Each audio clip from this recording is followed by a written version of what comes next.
ডিসেম্বরের প্রথমার্ধে জাতীয় সংসদ নির্বাচনের তফসিল ঘোষণা জানালো ইসি। পোস্টাল ব্যালটে ভোট দিতে পারবেন প্রবাসীরা।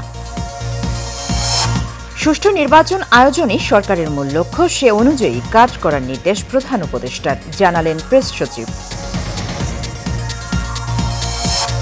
নির্বাচনের সময় ঘোষণার জনগণের আকাঙ্ক্ষা পূরণ হয়েছে, মন্তব্য রিজভীর। নিরপেক্ষ ভোট আয়োজনে সহযোগিতার আশ্বাস। এবং আশুলিয়ায় ৬ মরদেহ পোড়ানোর মামলায় রাষ্ট্রপক্ষের শুনানি শেষ। ১৩ আগস্ট শুরু হবে আসামি পক্ষের শুনানি।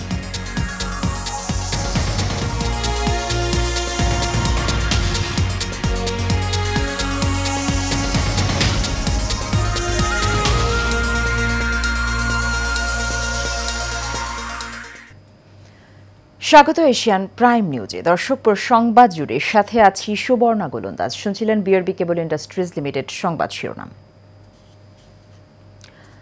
ডিসেম্বরের প্রথমার্ধে সংসদ নির্বাচনের তফসিল ঘোষণা করা হবে বলে জানিয়েছেন নির্বাচন কমিশনার আবুল ফজল মোহাম্মদ সানাউল্লাহ।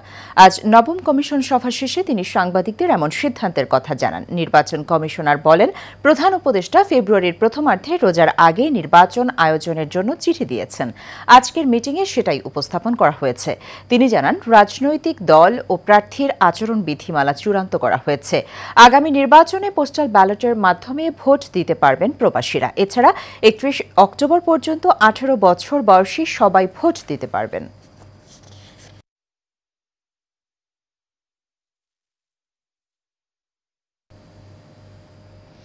প্রধান উপদেষ্টা ডক্টর মোহাম্মদ ইউনূস বলেছেন, অন্তর্বর্তী সরকারের দ্বিতীয় অধ্যায়ের প্রথম ও প্রধান কাজ হল আসন্ন ত্রয়োদশ জাতীয় সংসদ নির্বাচন সুষ্ঠুভাবে সম্পন্ন করা। সচিবালয় উপদেষ্টা পরিষদের বৈঠকে ডক্টর ইউনূস সে লক্ষ্যে সবাইকে কাজ করার নির্দেশও দেন। বৈঠক শেষে সাংবাদিকদের এসব কথা জানান প্রধান উপদেষ্টার প্রেস সচিব শফিকুল আলম। বিস্তারিত নূর মোহাম্মদ ভূঁইয়ার রিপোর্টে। অন্তর্বর্তী সরকারের আমলে দ্বিতীয়বারের মতো সচিবালয়ে আসেন প্রধান উপদেষ্টা ডক্টর মোহাম্মদ ইউনূস। সচিবালয় নবনির্মিত ভবনে মন্ত্রিপরিষদ কক্ষে সকাল 10:30টায় উপদেষ্টা পরিষদ নিয়ে বৈঠক শুরু হয়। এতে সভাপতিত্ব করেন প্রধান উপদেষ্টা। বৈঠকে মূল কেন্দ্রবিন্দু ছিল নির্বাচন ও সংস্কার বিষয়। এছাড়াও আলোচনা হয় জুলাই শহীদদের নিয়ে। পরে বৈঠকের বিষয়বস্তু নিয়ে গণমাধ্যমের মুখোমুখি হন প্রেস সচিব শফিকুল আলম। তুলে ধরেন ক্যাবিনেট বৈঠকের আলোচনা। ৮ আগস্ট ২০২৪ থেকে ৩১ জুলাই ২০২৫ পর্যন্ত ৩15টি সিদ্ধান্ত নেন এটা কাউন্সিল অফ অ্যাডভাইজার বা ক্যাবিনেট। তার মধ্যে বাস্তবায়িত হয়েছে ২৪৭টি এবং এর মধ্যে শতকরা হার হচ্ছে ৭৮.৪১। ৫ আগস্ট অন্তর্বর্তী সরকারের প্রথম অধ্যায় শেষ হয়েছে জানিয়ে শফিকুল আলম বলেন, এখন সরকারের প্রধান দায়িত্ব অবাধ ও নিরপেক্ষ ও সুষ্ঠু নির্বাচন নিশ্চিত করা। এই ইন্টারিম গভর্নমেন্টের প্রথম অধ্যায় শেষ হয়েছে এবং আজকের থেকে আপনি জানেন, কালকে আমরা আমাদের চিফ অ্যাডভাইজার অফিস থেকে ইলেকশন কমিশন অফিসে ইলেকশন আয়োজনের জন্য বলা হয়েছে ফেব্রুয়ারি মাসে রোজার আগে। তো আজকের থেকে উনি বলেছেন যে আজকের থেকে দ্বিতীয় অধ্যায় শুরু, এবং উনি বলেছেন যে এই দ্বিতীয় অধ্যায়ের প্রথম এবং প্রধান কাজ হলো নির্বাচন সুন্দরভাবে করা। এটাই প্রধান কাজ। দেশের আইনশৃঙ্খলা পরিস্থিতি ভালো আছে দাবি করে শফিকুল আলম বলেন, সংস্কার কমিশনের ১২১টি সুপারিশের মধ্যে এখন পর্যন্ত 16টি বাস্তবায়ন করা হয়েছে। তার মধ্যে 16টি অলরেডি বাস্তবায়ন হয়েছে, 16টি সুপারিশ অলরেডি বাস্তবায়িত হয়েছে, 85টি আন্ডার বাস্তবায়ন হচ্ছে। নূর মোহাম্মদ ভূঁইয়া, এশিয়ান টেলিভিশন, ঢাকা। রমজানের আগে নির্বাচন দিয়ে সরকার জনগণের দাবি ও আকাঙ্ক্ষা পূরণ করেছে বলে মন্তব্য করেছেন বিএনপির সিনিয়র যুগ্ম মহাসচিব রুহুল কবির রিজভী। সকালে মাইলস্টোনে বিমান বিধ্বস্তের ঘটনায় নিহত মাসুমা বেগমের পরিবারের সাথে সাক্ষাৎ শেষে সাংবাদিকদের প্রশ্নের জবাবে এসব কথা জানান তিনি। এ সময় এনসিপি নেতাদের কক্সবাজার ভ্রমণ নিয়ে রিজভী বলেন, ফ্যাসিবাদের আন্দোলনে যারা ভূমিকায় ছিলেন তাদের কাছে ষড়যন্ত্র এবং লুকোচুরি আশা করে না। কাউসার আহমেদের রিপোর্ট। বিএনপির ভারপ্রাপ্ত চেয়ারম্যান তারেক রহমানের নির্দেশনায় মানবিক বাংলাদেশ গড়ার প্রত্যয়ে কাজ করে যাচ্ছেন আমরা বিএনপি পরিবার। এই ধারাবাহিকতায় মাইলস্টোনে নিহত মাসুমার পরিবারকে আর্থিক সহায়তা, একই সঙ্গে নিহতের ছেলে আব্দুল্লাহর পড়ালেখার দায়িত্ব নেন তারেক রহমান। এই পরিবারটি যখন কেউ দেখছিলেন না, তখন জনাব তারেক রহমান আমাদের পাঠিয়েছেন। আজকে এখানে আমরা এসেছি। পরে সাংবাদিকদের প্রশ্ন জবাবে বিএনপির সিনিয়র যুগ্ম মহাসচিব রুহুল কবির রিজভী বলেন, অন্তর্বর্তী সরকারের কাছে দেশের জনগণ একটি স্বচ্ছ ও সুষ্ঠু নির্বাচন আশা করে।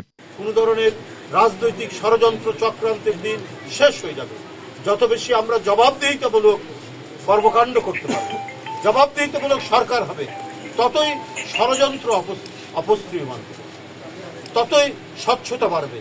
এনসিপির নেতাদের কক্সবাজার ভ্রমণ ইস্যুতে বলেন, তারা যে কোনো জায়গায় যেতেই পারে, কিন্তু সে বিষয়ে নিয়ে লুকোচুরির কিছু নেই।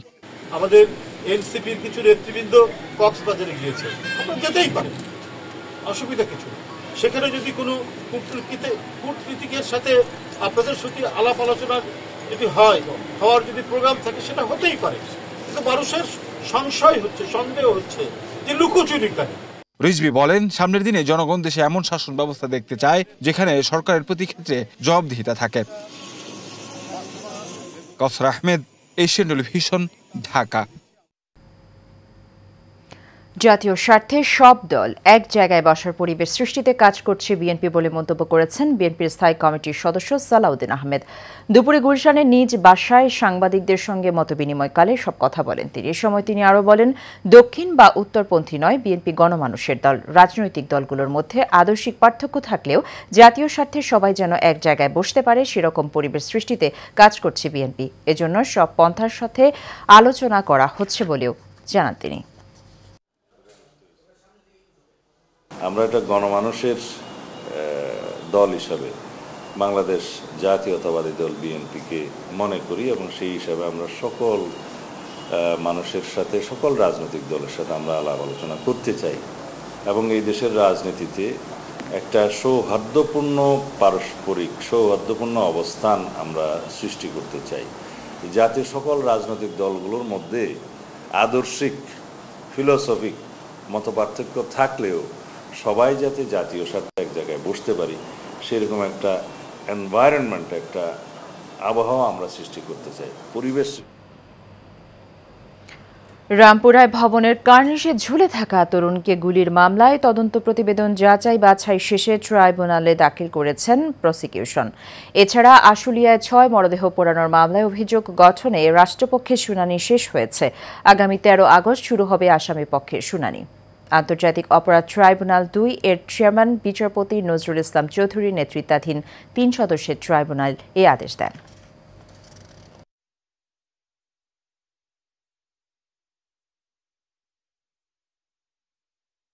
চাঁদপুর ৫ আসনে বিএনপির মনোনয়ন প্রত্যাশী জেলা বিএনপির সদস্য ব্যারিস্টার মোহাম্মদ কামাল উদ্দিন বলেছেন, নির্বাচন বানচাল করার জন্য একটি মহল ষড়যন্ত্র করে যাচ্ছে।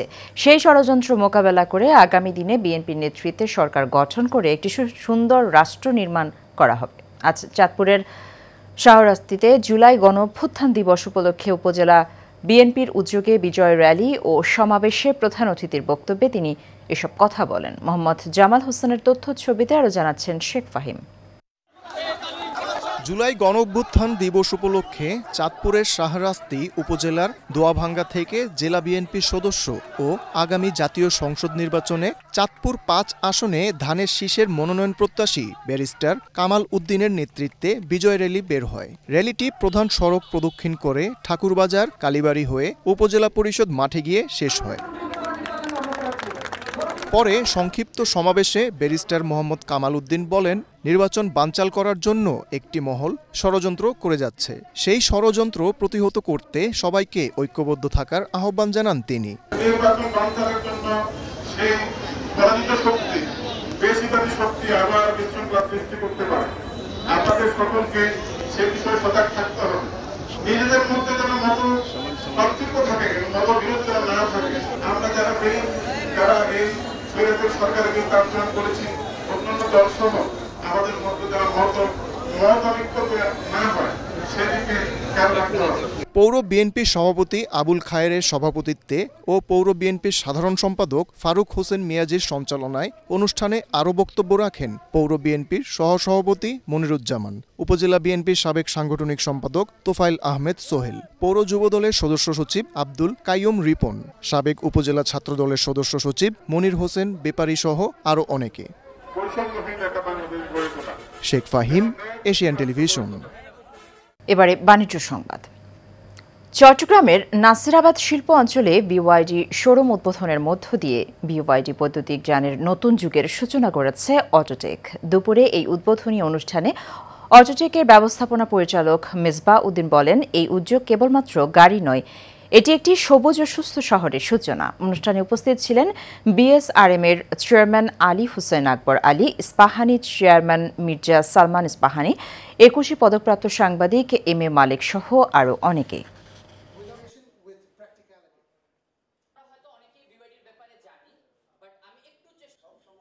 শেষ করব এশিয়ান প্রাইম নিউজ। তার আগে বিআরবি কেবল ইন্ডাস্ট্রিজ লিমিটেড সংবাদ শিরোনামগুলো জানিয়ে দেব আরও একবার।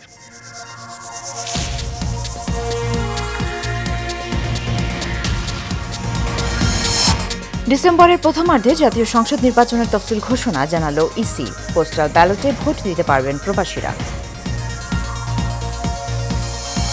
সুষ্ঠু নির্বাচন আয়োজনই সরকারের মূল লক্ষ্য, সে অনুযায়ী কাজ করার নির্দেশ প্রধান উপদেষ্টার, জানালেন প্রেস সচিব। নির্বাচনের সময় ঘোষণা জনগণের আকাঙ্ক্ষা পূরণ হয়েছে, মন্তব্য রিজভির। নিরপেক্ষ ভোট আয়োজনের সহযোগিতার আশ্বাস। এবং আশুলিয়ায় 6 মরদেহ পোড়ানোর মামলায় রাষ্ট্রপক্ষের শুনানি শেষ। 13 আগস্ট শুরু হবে আসামি পক্ষের শুনানি।